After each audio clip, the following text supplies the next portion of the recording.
इसी तरह रोज़े की हालत में आप जो है ब्लड जो है टेस्ट करवा सकते हैं। बहुत से लोग ये सवाल करते हैं क्या रोज़े में खून निकाला जा सकता है? तो हाँ, निकाला जा सकता है, लेकिन ये अब इसका मामला तो आपके ऊपर रहा कि आपको उससे कोई कमज़ोरी ना आए, फिर तो आप नहीं दे सकते।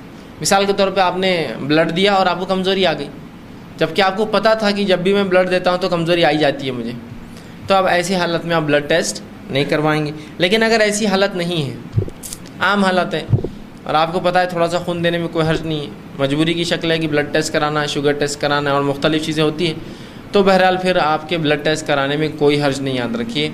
या इसी तरह लोग सवाल करते हैं क्या ब्लड डोनेट कर सकते हैं? हाँ, अगर ज़रूरत पड़े किसी को खून की तो आप रोज़े की हालत में ब्लड भी दे सकते हैं उसको, ठीक, इसलिए कि ये निकल रहा है, अंदर कुछ जाए। लेकिन ये अलग बात है कि आप ये तय कर ले कि आपकी सेहत पर असर ना पड़े, वरना आपने खून तो दे दिया और 15 दिन के रोज़े छोड़ना पड़ रहा है फिर आपको कि कमज़ोरी आ गई, तो ये तो दुरुस्त नहीं होगा।